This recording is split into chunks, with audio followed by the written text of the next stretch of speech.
asalaamaaleykum mbokk yi ñu ngi nuyu ku nekk turam ak santam di leen dalal ci studio iRadio ITV bu groupe E-Media Invest di am mbégte di waxtaan ak yow bëccëg bu nekk bu heure bi jotee di tamit dalal ay kàngam ñëw fii ci studio bi di waxtaan ak ñu xew ci réew mi.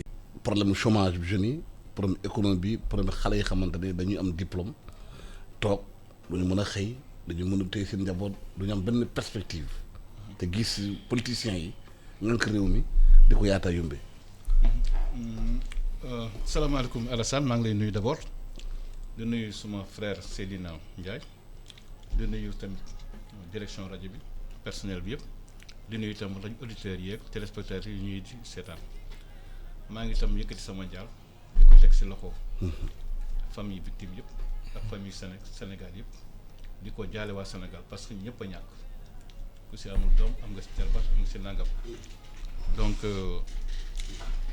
bu ma paree ci loolu nag ma ci bala ma tontu li nga wax ma bëgg a continuer rek di sama naataangoo bi yokk léegi muy Seydina xam nga affaire bi li si grave mooy ciblage bi cible yi ñu déterminé le secteur marchand principalement Auchan ak les stations Total il est prouvé que aujourd'hui Auchan France moomu ko station Total yi France moomu ko Sénégal ay Sénégal ñoo ko moom. Auchan yi ay doomu Sénégal ñoo fay liggéey Auchan yi producteurs yi ay doomu Sénégal lañu kon ñaari secteurs yi ñu ciblé dañuy laal suñu jëf bopp ñun laalu ñëfu jàmbur donte amuñ sax laalu benn investissement privé au Sénégal parce que Sénégal mënul développer kese sans l'investissement privé étranger c'est pas possible. beneen bi mooy brigade de gendarmerie yi laal. mu nekk loo xam ne gendarme moo yor suñu kaaraange ku nekk tam xam nga luy préfecture rôle am dans un département kon damay jàpp ne ñooñu ñu ko def sax damay jàpp ne xëy na dañu bokkuñu sax ci ñooñu yëngatu ndax politique dama jàpp loolu parce que bu dee contestation politique bi tamit mën nañ def la part des choses ñiy yëngatu pour politique ak ñi nga xam dañuy yëngatu profiter ci affaire bi pour régler des comptes personnels wala infiltration boo xam ne kenn maîtriser ko parce que am na enquête yoo xam ne ñu ngi en cours pour déterminer vraiment les véritables auteurs donc de ces cas. Maintenant est-ce que on avait prévu dans le dialogue xam nga moi je suis partie de la commission politique am na commission dialogue national bari ay commission donc économique ressources environnement donc emploi tout ça donc il y a beaucoup de commissions qui ont travaillé sur ça te réflexion boobu damay wax ne rek président dafa woote. parce que président am na programme bu mu déterminé muy le plan Sénégal émergent ñu gis ko qui prend en charge pratiquement toutes ces questions là notamment particulièrement l'emploi des jeunes combien de milliards combien de structures de jeunesse ont été créées pour former formation apprentissage financement encadrement et suivi ba ci DER bu mu jëbi 30 milliards la def entre 2018 ñu créé ak 2020. mais malgré loolu yëpp xaalis boobu yëpp structures yi ANPEJ FNPJ DER yëpp. taxul xale yi bañ a am liggéey c'est-à-dire problème bi du foofu problème bi du structure ñuy créer est-ce que xaalis bu ñuy jël di ko dugal ci ndaw yi yegg na ci ndaw yi effectivement j'allais en venir parce que yenn saa dañuy structure yi ñu ko organiser ñu fa di ko ŋànk détourner xaalis bi doon ñëw si ndaw yi loolu mooy wax donc loolu je prends témoin Seydina léegi bi ñuy waxtaan balaa ñu dugg salle bi le problème ce n'est pas au niveau du président ou la définition de la politique mais c'est au niveau de la mise en œuvre bu ñu jëlee ay structure créé leen jox leen ay missions précises jox leen ay moyens ñoom ñoo war a mettre en œuvre cette politique là maintenant moo tax ma ni président war na taxawaat jàngat. mais ñooñu bu ñu mënoon ñu dindi leen. te teg fa yeneen Sénégalais yi mën doxal liggéey bi. waaw je dis que jàngat war na am. est-ce que ci autorités yi nga xam ne ñoo en charge de la question ou bien au niveau des jeunes des bénéficiaires de ces financements là tamit xam naa ñaari actions yi bu ñu ko audité dina gis faiblesse yi tax ba léegi résultat yi doon xaar ci encadrement formation financement des jeunes à l'entrepreneuriat ba léegi tey jii Sénégal jeunes yi mënuñu gis seen bopp. donc je crois que bu ñu def caytoo loolu rek président à partir de ces résultats là mën apporter le support nécessaire. Seydina dégg nañ ci waxtaan président ne def réallocation budgétaire. ñu ngi xalaat ne chaque année nekk 300 milliards bu ñu duggal ci jeunes yi est-ce que bu ñu moytuwul du ñu defaat même erreur yi ñu defee depuis maîtrisards yi ba léegi programme maîtrisards yi ba Abdou Diouf ba léegi ñu ngi dugal xaalis ci emploi des employés mais gisuñu benn emploi li waral koppar ñu fay dugal duñ ko saytu xam fu mu dugg et surtout bu ñu xamee structure yi ñu tegi ay échec la ñu wut beneen yoon. Tout à fait hein li nga wax noonu moom vraiment fala budde mooy constat réalité bi mais damay déparé ci benn principe boo xam ne souvent dañ koy wax xam nga tubaab dañ ne l'enfer est pavé de bonnes intentions. C'est que yow ces intentions yu baax rek nga mën a am mais souvent su nekkee ne amoo benn approche pragmatique bu lay permettre nga identifier quels sont les différents paliers et les différents jalons à mettre en place souvent après échec les kii li nga wax c'est très important pourquoi parce que économie sénégalaise et dama bëgg def benn analyse économique un petit peu soo ma ko mayee pour expliquer à quel point voilà justement xaalis malgré xaalis bi ñuy dugal yëpp ci emploi des jeunes ça du dem parce que économie Sénégal dafa nekk ci benn piège bi mu ne mooy da nga am benn secteur primaire muy ñi nekk ci mbay mi nga xam ne lu ëpp ci réew mi ci la ñuy yëngatu mbay mi muy càmm geeg muy pêche 70% des Sénégalais. voilà mais nag secteur primaire bi dafa nekk un secteur boo xam ne productiful soo jëlee chiffres yi nga xam ne direction générale de la prévision et des études économiques moo ko génnee sur une analyse longue durée de 1980 à 2010 presque muy 30 ans productivité secteur primaire dafa tuuti dafa sax dellu gannaaw c'est moins 3,1%. mais loolu xam nañ ko depuis Senghor ba léegi. exactement moo tax dañ ko jubanti. voilà ci laay ñëw xam nga loolu mooy première chose bi. deuxième chose secteur industriel bi nga xam ne moo war a absorber chômage bi ak def industrialisation ak aussi transformer matières premières yi c'est encore embryonnaire li ñuy wax ci tubaab c'est embryonnaire encore mooy am na ay idées mais ba léegi ni des na parce que président de la République am na idée bu baax mooy idée agropole yeeg et cetera mais ba léegi nii au-delà des pétitions de principe au-delà de liñ ciy wax et cetera ba léegi nii amagul prise avec le réel. Et troisièmement nga am nag un secteur tertiaire boo xam ne dafa performant où tu as un taux de productivité qui tourne autour de 11 wala 12%. mais léegi soo jëlee main d'œuvre yi nga xam ne mu ngi ci secteur primaire bi te secteur primaire bi productiful moo tax da nga am transfert de la main d'œuvre du secteur primaire vers le secteur tertiaire sans passer par le secteur secondaire. Et transfert boobu bu ñu ñëwee ci secteur tertiaire li ñuy def surtout mooy nekk dans l'informel. ambulant yi. mooy marchand ambulant yi et surtout loolu day indi problème mu exode rural ak aussi paupérisation zone urbaine yi ñu am pour un peu prendre à la géographie léegi nag toute cette masse là toute cette main d'œuvre là de Sénégalais et de Sénégalaises yi nga xam ne dañoo waroon nekk dans le secteur primaire jógee fa ñëw ci secteur tertiaire dans l'informel et dans le commerce ñooñu ñooy cible prioritaire bi nga xam ne moo war a nekk la politique de la jeunesse soo jëlee pays boo xam ne comme Sénégal où 76 c'est pas 70 maa ngi dégg le chiffre 70 mais le vrai chiffre c'est 76% des Sénégalais ont moins de 35 ans. Donc politique de l'emploi warta nekk loo xam ne day nekk taf yëngal parce que approche bi pourquoi approche bi baaxul parce que sànq yaa ngi koy rappeler depuis période Abdou Diouf à un moment donné awoon nañ programme maîtrisard ñu jox leen financement mais financement pour financement newut lu am solo li gën a am solo mooy nga am li ñuy wax capacitation mooy nit ki par exemple un jeune de la banlieue koo xam ne peut-être formation am demeewul noonu nga yëkkati ñëw jox ko financement te amoo accompagnement bi ci war ak aussi ñi ñuy dénk structure yooyu je suis désolé mais compétences managériales yi ak aussi inclusion bi ñu war a def ci différents acteurs yi parce que politique publique boo koy nas wala nga koy nocci da ngay jël les différents acteurs mettre leen en place imaginons ñu jëloon benn approche boo xam ne dañ koy centrer sur les ASC dëkk boo dem Sénégal am na ASC quartier am nañu ASC ñu commencer réfléchir foofu à quelle utilité publique la ñu war a teg ci politique d'emploi et d'insertion professionnelle des jeunes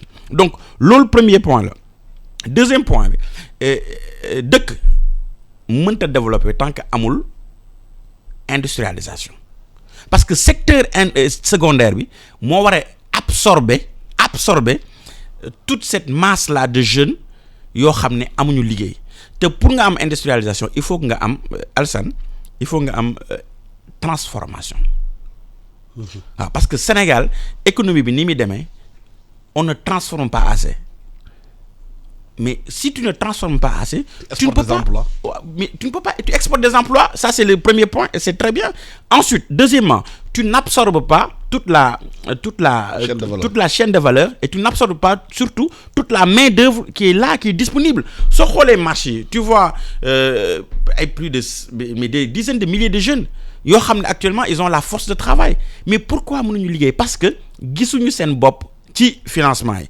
gisuñu seen bopp ci politique publique yi mais te il faut surtout mu am vraiment un virage stratégique boo xam ne da ngay axer les choses sur vraiment le capital humain parce que fa laay daanale diagnostic plan Sénégal émergent est un excellent diagnostic mooy il faut que ñu am transformation structurelle de l'économie sans que moom laa doon expliquer ci industrialisation bi ensuite il faut nga am capital humain ensuite paix et gouvernance maintenant liñ seetlu mooy ci première phase bi liñ gënoon mettre l'accent mooy ci transformation bi surtout sur le volet infrastructurel parce que gap infrastructurel amoon na ci dëkk bi on a besoin d'autoroutes on a besoin de routes on a besoin de centres de santé etc c'est très important mais à côté de ça te loolu leçon pandémie bi la on a l'humain d'abord donc il faut que ñu mettre l'accent sur le capital humain répondre à la colère des jeunes répondre à ce sentiment d'injustice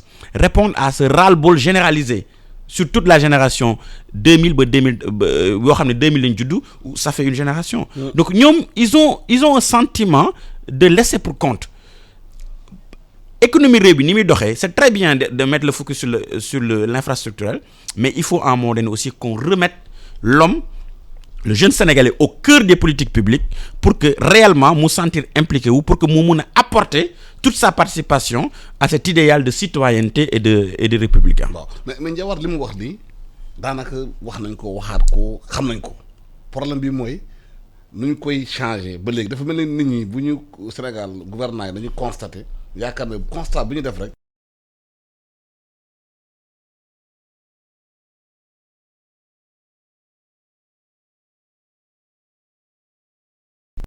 di xëccoo ak oto yi ñooñu nekk ci dawal saret yi dañoo amut lu ñu mën a jàpp ci seen i gox-goxaan yi moo tax ñëw fii exode rural boole ci ñu fii xale yi xamante ne ñu ngi informel bi ñu feebare duñu mën a faju gis fi ay politiciens xamante ne yàlla wóor na yàlla dàquñu leen jàng xëy na gënu leen dara parce que ay politiciens rek dañu ñu ngànk alal réew mi di ko fooye. Je partage ce que je veux dire mooy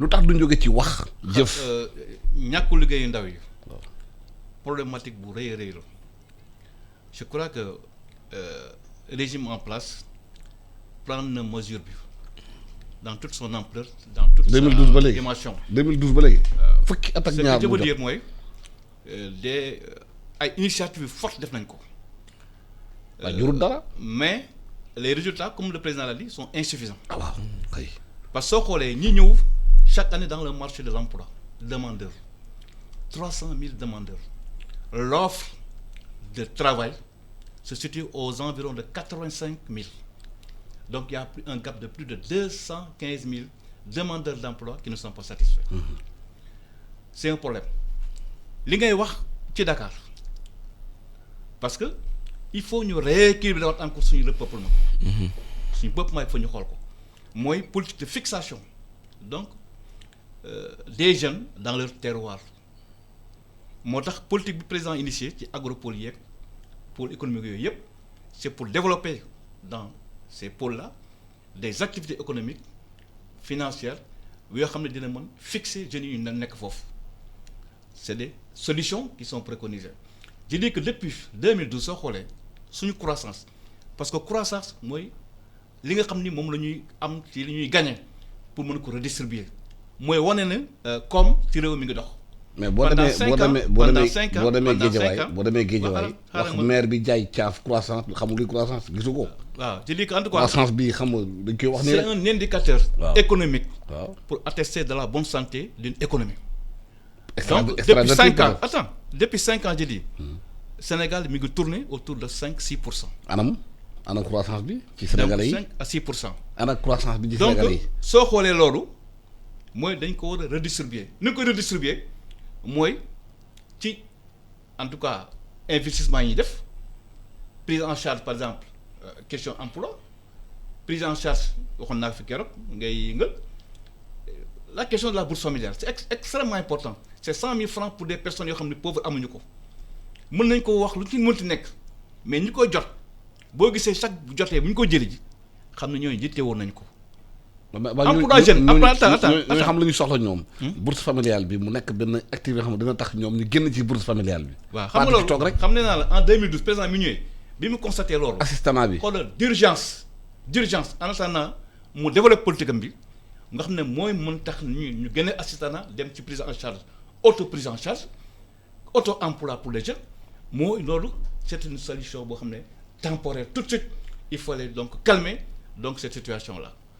Maintenant la pandémie ñëw na bi mu ñëwee gis nañu ko croissance bi chuté na ba 0,70%. Il est attendu une remontée en 2021. Dans le monde entier boo xoolee dafa am contraction économique. On était à 4% attendu, maintenant on est autour de 1,9. Donc tout cela ak li fi xew bëgg démb dafa laal affecté ñëpp pandémie bi daal na indi moo indi couvre-feu économie bi daan économie de la nuit amatul nit ñi 7h 8h commencé na ñibbi seen kër. waaw mais est-ce que foofu la ñu war a xool liggéey guddi est-ce que foofu la ñu war a xool bay nekk juste une stratégie seulement sanitaire docteurs yi wax na ñuy xalaat baax na bu amee réew nga xamante ne man su ma yeew suba teel téeméer laay wut pour dépense nga tëj ma rester chez vous pendant 1 an mënuma lekk mënuma naan dem corona bi na ma rey waaye dina wutuma lekk. war nañu mën a xalaat loolu bu yàgg. c'est-à-dire instauré xam ne nit ñi dañu taaba pour dund.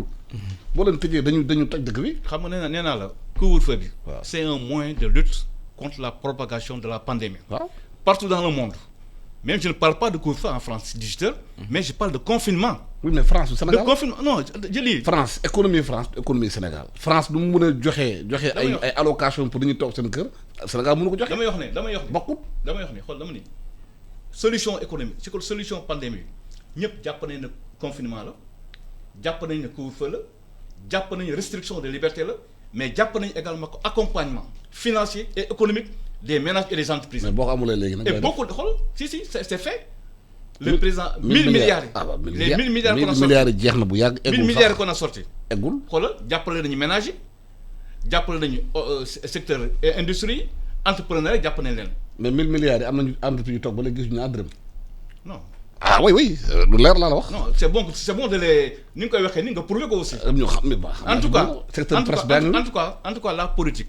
La volonté déterminée, clairement déterminée, je crois que 1000 milliards développés nañ ko destinés donc à soutenir les ménages, les entreprises, notamment les hôtels. Je disais tantôt que guddi li indi li bari yëpp liggéey amatul guddi. waaw ñi doon jaay guddi. waaw ak ñi doon waxuma ñi dañoo sax jaay fondé. ñu doon sàcc guddi sax sàcc guddi waaw ñëpp fa dañuy lekk. même sàcc yi guddi sàcc. agresseurs yëpp liggéeyatuñu. donc moo tax affaire bi. waaw dañ ci profiter def si loo xam ne soo xoolee boo sérieux am na ñoo xam ne lu ñu lekk lañu doon wut. am na ñoo xam ne xëy na dañu doon jàppale Ousmane Sonko. Donc je crois que le président a dit je vous ai entendu ji dégg naa leen et dinaa jël tout de suite des mesures immédiates et urgentes donc je mets tout de suite 300 milliards sur les 3 ans restants chaque année 100 milliards donc pour prendre en charge l'emploi des jeunes, la formation et l'apprentissage. waaw Seydina nee na je vous ai entendu d'accord. Mais comment il les a entendus est-ce que dégg na leen bu baax. xam nga dégg na gi fekk déggoo ko tu peux écouter une personne sans l'entendre. Est-ce que dégg nañu ndaw yi bu baax a baax seen i jafe-jafe parce que li ñuy wax fii yëpp li ñuy wax waxaat la réew mi wax nañu projet boo gis ci réew mi tabax nañ ko wax ni taf yëngal diagnostic xam nañu ko problème bi mooy effectivité des mesures et surtout action yi ak suivi sur le terrain. Tout à fait ah Fouta laa jógee. keroog. Mais boo demaatee Fouta boo fa jógee 1950 da laa fa tey dara changé wul rien. Tout à fait ah man d'accord naa. nga am constat boobu mais pour dëggal li sama. gis ci terrain bi de. Voilà li sama grand di wax tout à l'heure c'est que crise sanitaire bi c'est vrai que man je suis d'avis que approche bi ñu amoon approche exclusivement sanitaire man d'accord ma ci. Sénégal du France. Voilà pourquoi d'accord ma ci parce que en tant qu'économiste fii invité nga ma à plusieurs reprises j'ai toujours souligné le fait que.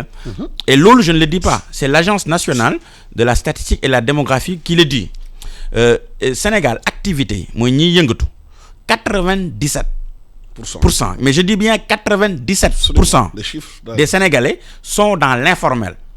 Informel mooy absence de cadre légal ou juridique bi nga xam ne ci nga exercer ces activités. Mais l'économie directe. waaw mais l'économie directe soo jëlee par exemple ndaw ñi nga xam ne yëpp la plupart moom nga gis ñu manifester keroog mais ñenn ñi dañuy jaay ay dàll. la nuit su nekkee ne mënatoo jaay ñenn ñi dañuy liggéey comme livreur ñenn ñi dañuy def marchand ambulant keroog maa ngi seetaan benn vidéo bu daw yaram. ñuy wane benn ndaw boo xam ne mu ngoon ci marché bi muy expliquer ne moom jàng na ba am bac après war a def concours ñu demandé ko 200 000 mais amul xaalis demoon na sax ba commencé relâché wu di tux yamba di agressé.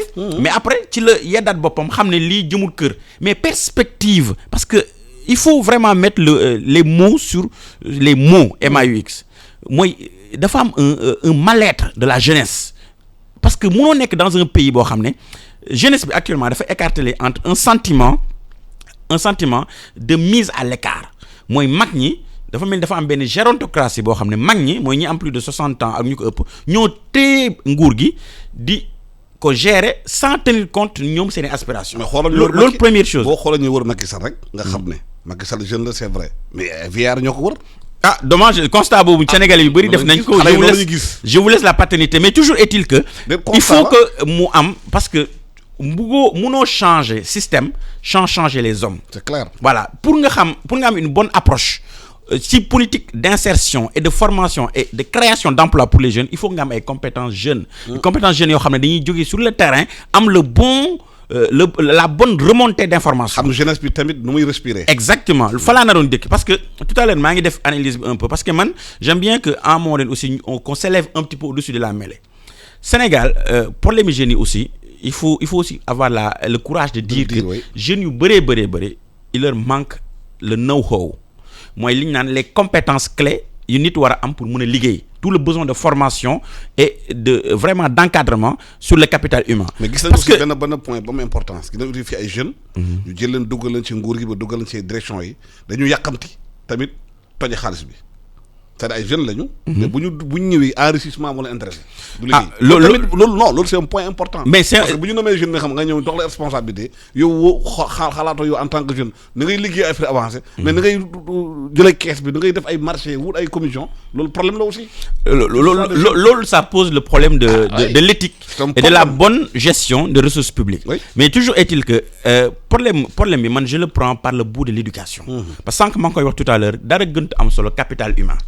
Parce que Sénégal rapport yi li ñu wax dafa doy waar parce que je reviens aux chiffres pour être dans la concision Sénégal Sénégal dafay dund actuellement li ñuy wax la 3e transition démographique du Sénégal parce que on parle de l'enjeu du dividende démographique. Autant on avait par exemple la femme sénégalaise qui faisait un certain nombre d'enfants on était à 5,3 dans les années 80 maintenant depuis 2010 on est à 3,7 donc et il y a un allongement de la durée de vie et en même temps un rétrécissement et loolu il faut vraiment le saluer de la mortalité infantile ce qui fait que actuellement population en âge de travailler 19 à 35 ans dafa moo gën a rëy soo jëlee pyramide des âges au Sénégal mais population boobu pour ñu mën a liggéey foo nga former leen soo jëlee chiffre ANSD xale sénégalais bu juddu il a une chance sur 3 d'être scolarisé donc déjà 60%. ci diggante bi dañuy bàyyi école. ci diggante bi jànguñ école déjà balaa ñuy bàyyi école premier point. Deuxième point après le cycle primaire un enfant sénégalais passe en moyenne 2,8 années ci cycle secondaire donc soo jëlee total bi yëpp ça tourne autour de moins de 8 années de scolarité. Alors que Sénégal voté na ay loi am na la loi d'orientation scolaire. bu ñu voté en 2014 boo xam ne njëkkoon na am une loi boo xam ne c'était en 91. 92 waaw le problème loi moo fi am. waaw c'est vrai que dañuy voté ay loi souvent mais duñ ko appliquer alors que scolarité obligatoire c'est de 6 à 16 ans. c'est de 6 à 16 ans léegi jeunes yooyu yëpp nga xam ne dugguñ dans le moule de la formation. parce que y a un grand pédagogue qui s'appelle Philippe Millier bi bind un livre que ça s'appelle l'école ou la guerre. c'est clair mu ne xale boo ko jàngalul ëllëg da ngay semer les germes d'une révolte et éventuellement il va jusqu'à la guerre. moo tax il faut que ñu réfléchir sur une économie basée sur le savoir. Oui. Sur une politique d'industrialisation. Et j'ose le terme, industrialisation de l'éducation. Pourquoi? Parce que actuellement, on peut créer une microéconomie autour des tenues scolaires. Parce que Sénégal, on a beaucoup de tailleurs. Oui. Mën nañ créer loolu mën nañ créer une microéconomie autour des tables xool menuiserie xool la menuiserie locale comment la soutenir mën nañ créer une économie une économie aussi basée sur tout ce qui est apport et cetera ba nga xam ne xale yiy jàng nañ am une économie nationale boo xam ne moo koy accompagner ba nga xam ne da ngay dem ba da ngay am amorce de ce qu'on appelle en anglais une knowledge based economy. mais boo nekkee ci réew loolu boo ko amee ba pare boo nekkee ci réew. cure-dent laa wax de Chine nga koy importer 6000 kilomètres waaw c'est un pays de rien. Malheureusement, ça souligne encore l'enjeu et la nécessité d'une industrialisation de ce pays-là. Parce que mënoo jógee secteur primaire ne da ngay naaw directement ci secteur tertiaire comme ni ma ko expliqué tout à l'heure secteur primaire bi daf productiful secteur tertiaire bi moo productif donc de manière très logique et loolu c'est la théorie économique de l'économie duale de Arthur Lewis qui dit que nit ñi c'est des homo economicus fu ñu xool ne moo gën a dox ñëpp fa la ñuy dem donc yow su nekkee ne man damay nekk surga ci àll bi war a bay su ma bayee ba pare su ma ci génnee intrants yi génn ci semences yi génn ci et cetera affaire yooyu yëpp li ma ciy gagné bëriwut je préfère takk sama charrette jógee sa dëkk ba ñëw Dakar di def charrette birik wala et cetera wala ma nekk ci informel bi wala ma ñëw def bitik mbagg wala ma ñëw di def marchand ambulant et cetera parce que nit ñi dañuy réfléchir léegi nag yow loolu boo ko bëggee éviter tu prends le bout du problème par l'éducation par la formation par l'économie basée sur le savoir et surtout man sànq bëgg naa ñëwaat sur ce point là sànq wax nga ko mooy pourquoi on met autant d'argent dans des structures dédiées à l'emploi et à l'insertion professionnelle des jeunes sans avoir le résultat. C'est limite. Voilà léegi man de mon point de vue très simplement pourquoi parce que approche bi ñu am moo baaxul parce que approche bi ñu war a am ça doit pas être du top down mais ça doit être du bottom up si suuf la war a jógee ñu xool d'abord quel est le premier problème on a un problème d'informel la plupart des jeunes sont informels donc nan laa leen di formaliser à travers les GIE à travers les chambres de commerce et d'agriculture yi am Sénégal yëpp parce que informel lu mu informel am na d'abord am na une structure wu leen tenir am na ay coopératives en marchand ambulant yi soo gilee marchand ambulant yu nekk Colobane yu nekk Sandaga et cetera dañuy am seen i groupement yu ñu bokk donc il faut que état bi ak ñi état bi dénk xaalis yi muy DER muy ñeneen ak ñeneen ñu gën a jël ñooñu cible boole leen ci élaboration des politiques publiques ça c'est la première des choses ensuite deuxième des choses mooy il faut aller bien sûr vers une industrialisation ñu xool chaque pôle territoire chaque pôle de compétitivité lan mooy loo xam ne industrie boo xam ne boo ko fa tegee di nga gagner et puis troisième chose je vais insister là-dessus mooy il faut que ñu impliquer le secteur privé national si processus boobu. ñoom tamit bañ a nekk ay rentier. oui bien sûr te mais bañ a nekk ay rentier. non investir parce que xam nga aussi c'est secteur privé national am na ñi xam dañuy liggéey. am na ñi nga xamante ne ay taf yëngal la. c'est vrai ñu toog ci ruq bi rek di xaar di capter xaalis. non def dara parce que maître Abdoulaye Wade benn moment bu nekkee président fii il avait diminué l'impôt sur les entreprises. sur les sociétés ouais. à 35%. mais 25% dafa jëlee 33 ba 25%. waaw dañu waroon jël xaalis boobu réinvestir kenn investirul. mais loolu yëpp da lay souligner aussi légèreté suivie ak légèreté état parce que déjà d'ailleurs et loolu il faut s'en féliciter parce que vous savez que le fonds 3FPT une partie des financements yi muy am te loolu il faut vraiment s'en féliciter et se réjouir de la politique de l'État mu ngi koy jëlee ci contribution yi nga xam ne patronat ak salaire yi dañ koy def ci dañ leen koy tëq di ko verser fonds F3PT te budget fonds F3PT porté nañ ko à plus de 40 milliards cette année. Est-ce que am na suivi loolu c'est une bonne chose mais ce qu'il faudrait mooy mu am suivi et surtout effectivité dans la réalité des dépenses parce que am na benn exemple bu ma bëgg a joxe et je pense que c'est un exemple boo xam ne mën nañ ci réfléchir en 2006 en France comme tous les pays du monde à un moment donné on a eu un vrai problème de chômage des jeunes le premier ministre d'alors Dominique de Villepin il avait réfléchi à un projet boo xam ne après pour des raisons politiques on l'a torpillé c'est ce qu'on appelait le contrat première embauche mooy nan la ñuy def ba nga xam ne jeune bu paree jàng et cetera nuñ lay gën a ñongalee sa intégration dans le marché du travail de telle sorte que yow di nga mën a justement am la première expérience professionnelle di nga mën a capacité wu parce que entre la formation théorique qu'on reçoit à l'université ou dans les écoles de formation et la réalité du marché de l'emploi il y a un gouffre donc il faut que ñu jéem réfléchir sur des pistes d'amélioration et tout à l'heure je le disais tout à l'heure avant nga kii mooy secteur privé national réel bi nos champions nationaux ñu impliquer leen ci politique d'insertion et d'emploi des jeunes ba nga xam ne ñoom nañ mën a jouer aussi leur partition parce que ñu bëri na ne bu ñuy investir ci réew balaa ñuy def ñuy dugg seen xaalis dañuy xool d'abord l'économie du pays xool ndegam dëkk bi am na ay champion yoo xamante ne ay secteur privé bi am na doole ba amul doole xam ne réellement est-ce que ñu liggéey ñu doog a dugal seen xaalis noonu la ñuy xoolee économie ñu bëri bu ñu bëggee investir bu ñu nee xam ne secteur privé Sénégal amul doole ou bien am na ñu si nekk xamante ne ñoom bon nguur bu ñëw ñu ànd ak yow encaisser affaires yi commission yi yooyu parce que dëkk bi xam nañ ni muy doxee xam nga loolu bu amee gars yi duñ dugal seen xaalis. donc te seen dialogue national bi yoo la war a wax. ma ne damay rappeler rek ne. bañ a di politique rek. soo xoolee au plan juridique suñu constitution en son article 8 confère un certain nombre de libertés, droits économiques et sociaux à tous les citoyens. mais est-ce que appliqué nañ ko. dont le droit au travail.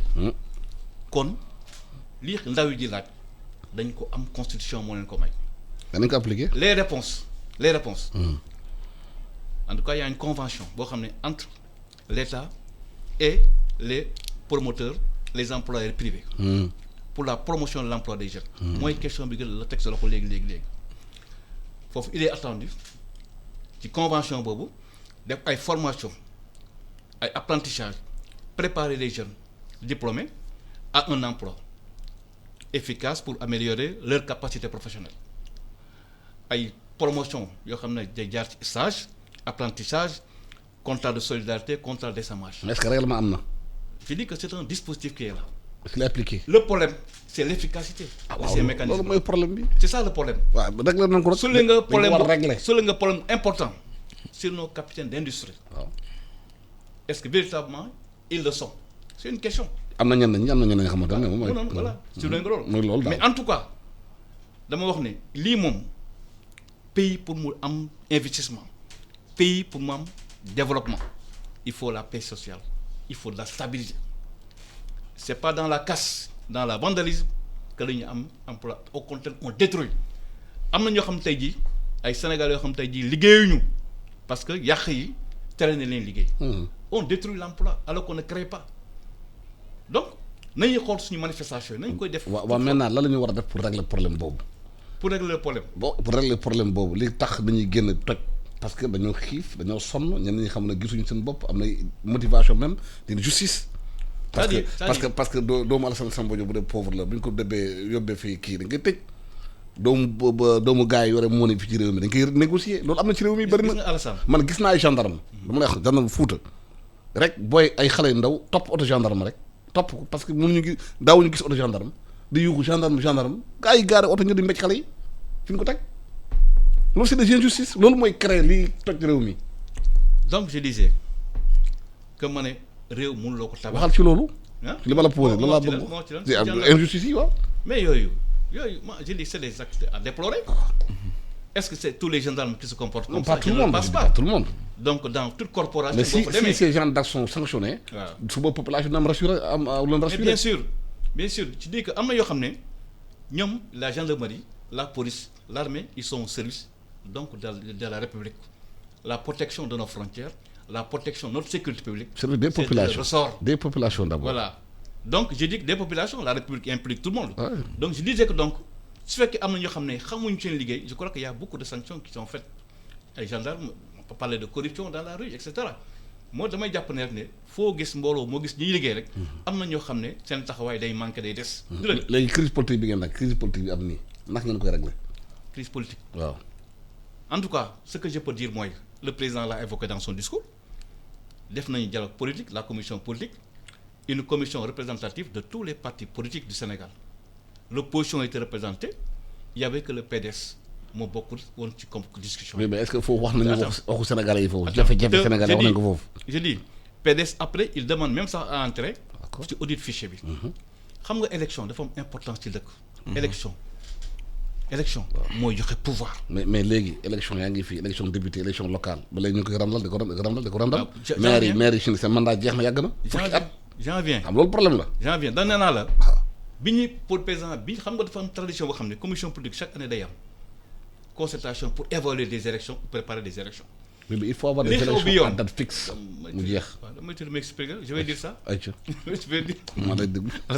Donc, le président bi mu woté ñu waxtaan opposition bi ñu lan lañu wax ñu né fichier bi woluñu ko té fichier bi outé nañ ko en 2018 en 2017 amon ay problème parce que dañ introduiroon la carte d'identité CEDEAO la biométrie moo tax maîtriser wuñu ko total on a eu des élections difficiles en 2017 législatives même moo tenir rek. li ma c'est très important. mais tey jii am nañu fichier boo xam ne la biométrie garantit l'unicité de l'électeur dans le fichier amul doublon amul mineur en 2018 mais ñoom bi ñu ñëwee il faut ñu defaraat beneen audit ñu leen acca ci loolu lañ nekk nii président nee na am nañu 25 points d'accord sur 27 effectivement c'est vrai.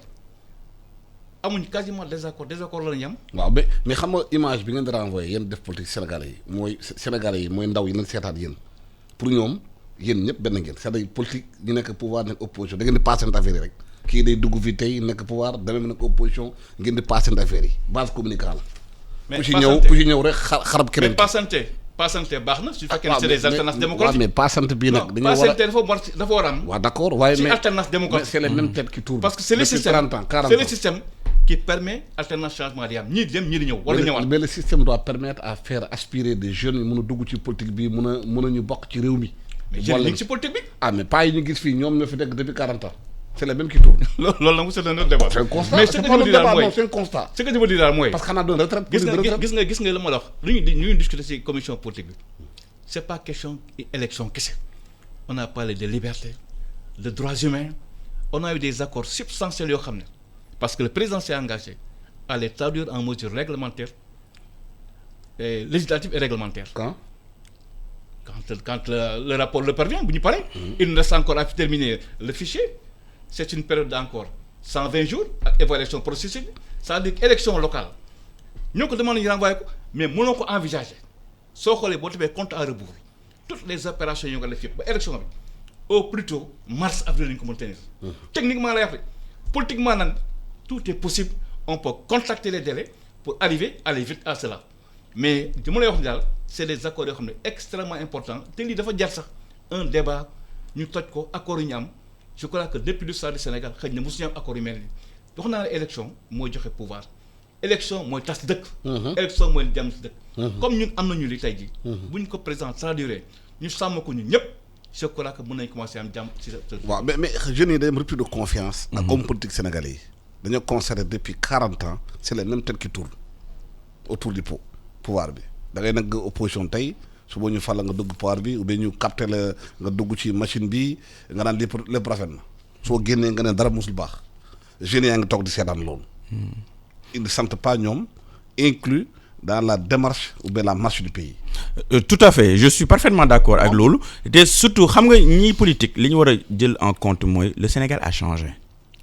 maintenant xam ne moomuñu Sénégal. maintenant on est en train de vivre une révolution boo xam ne fépp la am surtout avec les réseaux sociaux. pourquoi justement fa laa doon jëmee parce que maintenant dañoo am une démocratisation de l'information à travers les réseaux sociaux et la plupart des jeunes la génération 2000 actuellement c'est une génération qui est très précoce. WhatsApp. Même sur le plan physique dafa précoce mais aussi sur le plan intellectuel da ngay gis man j'ai des neveux et des nièces yoo xam ne à partir de 13 ans 14 ans déjà dañuy commencer am une conscience citoyenne ñoom au-delà de leur devoir de citoyen dañuy réclamer seeni droits. Donc moo tax il faut que képp ku nekk ci politique ak képp ku nekk ci politique publique ak képp ku ci bëgg a ne ngay prendre cette donnée là en compte mooy instant bi ni le monde a changé et surtout tout à l'heure yaa ngi koy expliquer niveau d'exigence bi jeunesse bi am léegi vis-à-vis de hommes politiques yi ak politique publique yi c'est un niveau d'exigence qui est très élevé. C'est pour ça que man j'appelle de mes vœux à une ouverture d'esprit. Il faut que affaire yi mu am ouverture d'esprit mu am aussi ce qu'on appelle la co-construction. Et des changements en profondeur. Voilà. En profondeur. Non, pas des changements.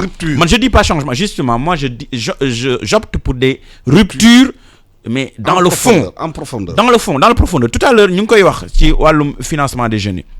Financement bi on met beaucoup d'argent mais approche bi ñu am ba léegi nii c'est une approche top-down, une approche de moyens et ça ne marche pas. Donc président de la République problème financement bi mooy bu ñu ko defee bu ñu la joxee par exemple 10 millions. nga war a jot 10 millions balaa nga jot 10 millions yi sur kii bi ngay def ou bien xaalis bi nu muy ñëwee su moytul yow 2 millions ngay am.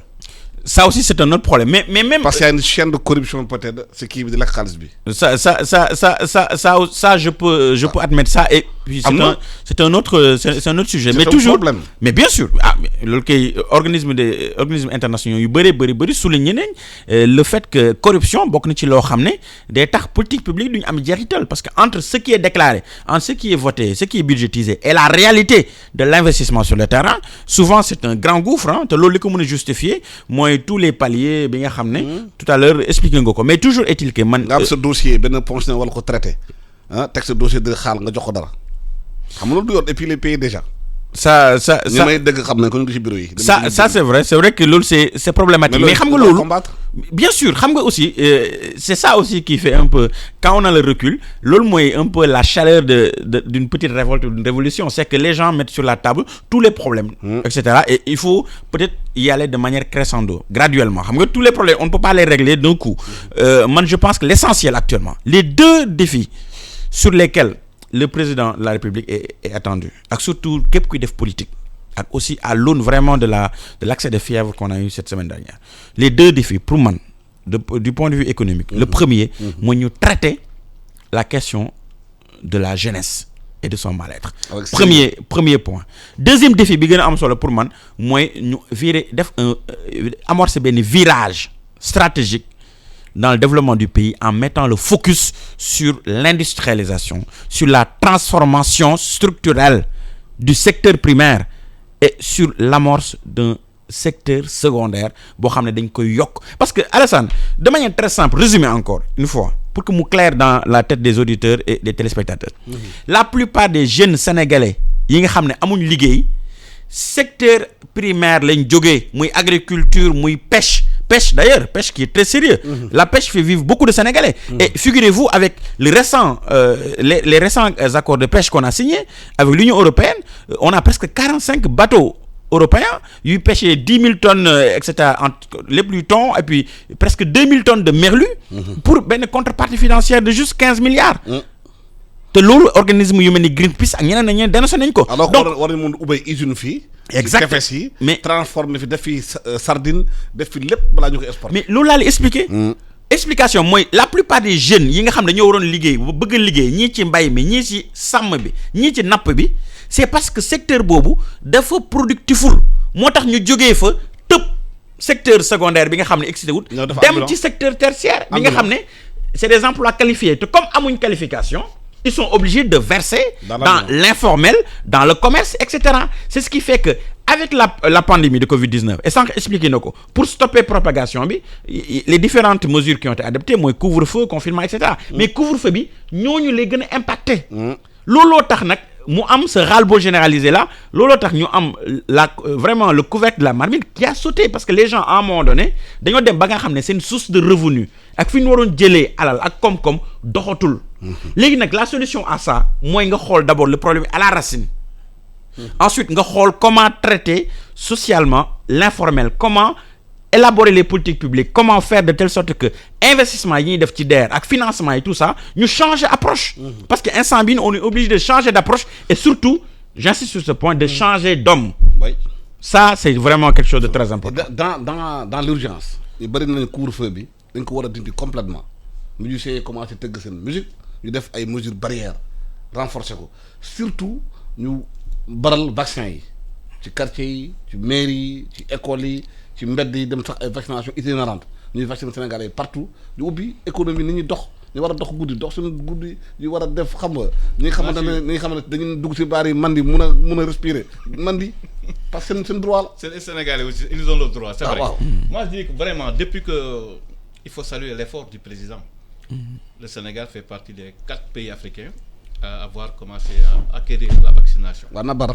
Voilà ñu ngi koy baral je crois que ñu def jàppoon nañu ay muy mujj jàpp daal 60 000 et quelques. donc fi mu toll nii moom war nañu mën a jëri vaccin voilà gën a donc gaawal. yooyu tamit c'est une réponse donc à la Covid. na bar Ça permettra suñ ko conjuguer yaa ngi may dégg ah. baax. bu ñu ko démarrer rek amplifier ko mën na indi allègement ci restriction yi. ah oui il faut. Le président a annoncé qu'à partir de peut-être bientôt le couvre-feu day démarrer minuit ba 5 heures du matin.